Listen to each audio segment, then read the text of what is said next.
What's going on, everybody? Welcome back to the channel.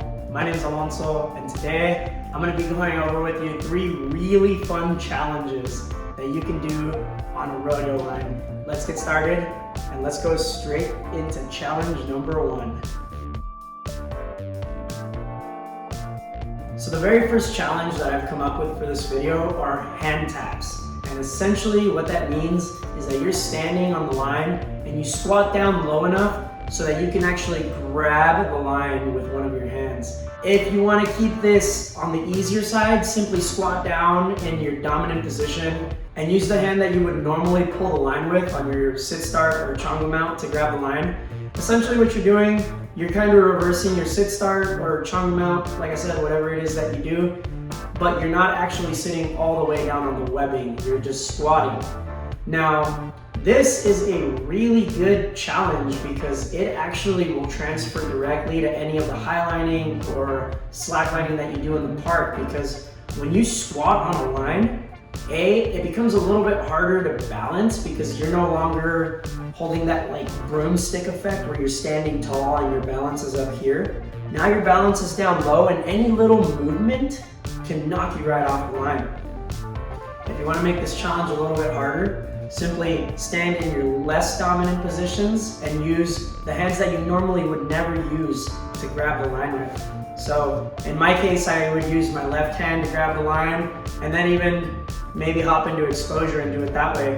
If you want to add even more kick to this and make it really advanced, do some cool poses like squat down, stick a leg out, see what that feels like. And that's challenge number 1. Give that a shot. If you can get it in all 3 positions, in your dominant, non-dominant, and exposure, you are an absolute crusher. Keep it up. And with that being said, let's move on to challenge number 2. So, challenge number 2, we're gonna be doing some karaoke's. And no, I'm not talking about that thing you had to do in 3rd grade PE where you're running down the playground crisscrossing with your hands going like this, looking like you don't know what the heck is going on. No, wait, we are actually doing that. If you've never tried this before, you're gonna want some sort of crash pad or something soft to land on in case you fall. Use one of your friends, use a soft pad, I don't care. But anyway, your legs are gonna be crossing for this exercise, and that is really scary. So, the way you're gonna do this, you're gonna have to be able to stand in exposure, or at least in some sort of off-axis angle, because you're gonna have to step one foot over the other one. Now, the easier way to do this is if you step a foot in front. So for example, if I wanna plant my left foot, I would throw my right foot over my left to begin. Now my legs are crossed, and I need to uncross them. In order to uncross them, I'm not gonna go back the way that I went in by uncrossing my right in front of my left. No, we're gonna keep moving in that same direction by uncrossing, by moving our left foot behind our right foot. Now comes the really, really scary part. Now we're gonna do that same cross, but instead of moving the right foot in front of the left, we're gonna move the right foot behind the left. Now, this one is terrifying. And when I was learning this little challenge, that's where I ate it most of the time. So like I said, use your friend or a crash pad to land on, because it can really hurt if your legs are crossed and you end up falling, because sometimes you'll fall off the line properly and then end up tripping over yourself, and it's a whole deal. Just make sure you have some sort of backup in case you fall while you're trying to do this trick.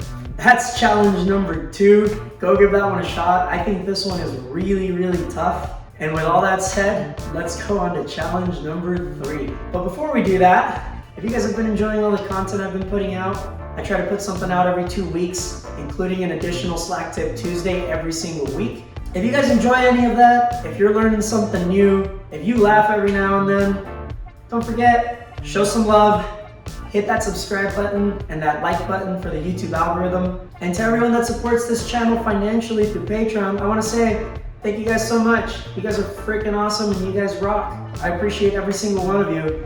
If you're interested in donating and signing up for my Patreon, I'll put that link on the screen here, and it's also located down in the description below. Again, thank you guys so much. I really appreciate every single one of you. Let's move on to the final challenge. Challenge number 3. Go grab your favorite drink, and sip it on the Rodeoline. Doesn't matter what you do, walk, stand, vibe, just have a drink in your hand and drink it while you're Rodeolining. This might sound kind of silly to do, and it might sound more like a cool party trick, but in reality, it actually does help a lot with your real highlining and your real slacklining outside of this little challenge, of course. And the reason for that is you're now completely focused on this one thing in your hand and drinking or consuming it. And what that does, it allows everything else that your body is doing in order to balance to go on autopilot. And now all those muscles are running on muscle memory and you're not having to hyper focus in order to just balance on the line. This is going to help you tremendously in your highline careers. So grab your favorite drink, sip it on the line. If you want to up the ante a little bit, get some hot coffee or something. But I just want to quickly say that I don't condone that. So don't come at me if you had a really hot cup of coffee and spilled it all over yourself because you ate shit trying to Rodeoline with that in your hand. Those are my 3 challenges for you. Go give them a shot. Let me know what you think down in the comments below. Thank you guys so much for watching. I appreciate every single one of you. As always, I hope you guys are having an amazing day. Love y'all, and I'll see you guys on the next video.